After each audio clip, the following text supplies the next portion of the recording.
ಕರ್ನಾಟಕ ರಾಜ್ಯದಲ್ಲಿ ಸಚಿವ ಸಂಪುಟ ರಚನೆ ಆಗಿದೆ. ಆ ಸಚಿವ ಸಂಪುಟದಲ್ಲಿ ಏನು ಹಿಂದೆ ವಾಲ್ಮೀಕಿ ಹಗರಣದಲ್ಲಿ ಸುಮಾರು 187 ಕೋಟಿ ಹಗರಣ ಮಾಡಿ ಆ ಹಣವನ್ನು ಪಕ್ಕದ ರಾಜ್ಯ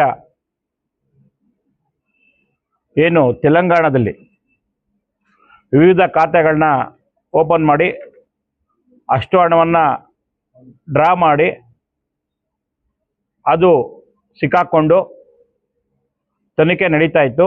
ಆವಾಗ ನಮ್ಮ ಹೋರಾಟ BJP ಹೋರಾಟ ಮಾಡಿ ಆ ಸಚಿವ ಸ್ಥಾನಕ್ಕೆ ನಾಗೇಂದ್ರ ಅವರು ರಾಜೀನಾಮೆ ಕೊಟ್ಟಿದ್ದರು.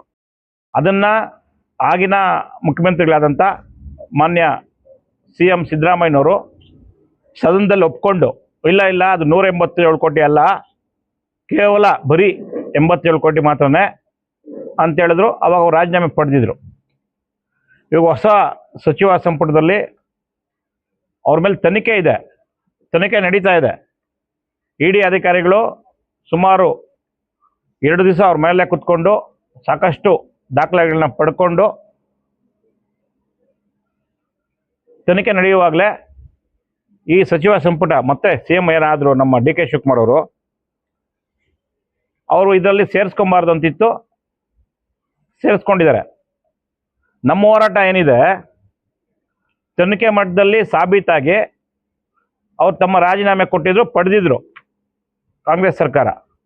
ಇವತ್ತು ಅದನ್ನೇ ಮತ್ತೆ ಅವರು ಕೇಂದ್ರದ ಅವರ ಏನು ಹೈಕಮಾಂಡ್ ಮೇಲೆ, ರಾಹುಲ್ ಗಾಂಧಿ ಮೇಲೆ, ಎಲ್ಲರ ಮೇಲೆ ಒತ್ತಡ ಏರಿ ಮತ್ತೆ ಅವ್ರೇನು ಡಿಮ್ಯಾಂಡ್ ಮಾಡಿದ್ರೆ ಗೊತ್ತಿಲ್ಲ, ನನಗೆ ಕೇಳ್ಪಟ್ಟಂಗೆ 80 ಕೋಟಿ 90 ಕೋಟಿ ಈ ಥರ ಡಿಮ್ಯಾಂಡ್ ಮಾಡಿ ಪಡ್ಕೊಂಡಿರೋದು ಎಲ್ಲರೂ ಸಚಿವ ಅಂತ. ಅದು ನಮ್ಗೆ ಸಂಬಂಧ ಇಲ್ಲ, ಅದು ಮುಂದೆ ನಾವು ಹೋರಾಟ ಮಾಡ್ತೀವಿ ಖಂಡಿತವಾಗಿ.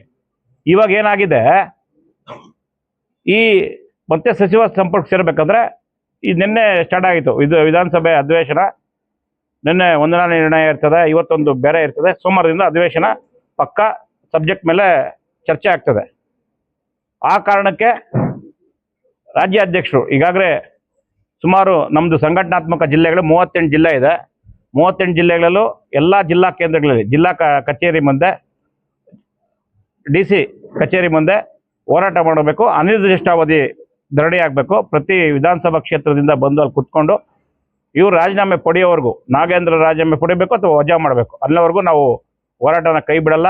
ಆ ಒಂದು ಮಟ್ಟದಲ್ಲಿ ಈ ಹೋರಾಟ ಮಾಡಬೇಕನ್ನೋ ಉದ್ದೇಶದಿಂದ ಸೋಮವಾರದಿಂದ ನಾವು ಜಿಲ್ಲಾ ಕಚೇರಿ ಮುಂದೆ ನಾವೆಲ್ಲರೂ ಜಿಲ್ಲಾ ತಂಡ, ಎಲ್ಲ ಮಾಜಿ ಸಂಸದರು, ಮಾಜಿ ಸಚಿವರು, ಮಾಜಿ ಶಾಸಕರು ಎಲ್ಲರೂ ಈ ಹೋರಾಟವನ್ನು ಕೈಗೆತ್ತಿಕೊಬೇಕನ್ನೋ ಒಂದು ಪತ್ರಿಕಾಗೋಷ್ಠಿ ಇದೆ.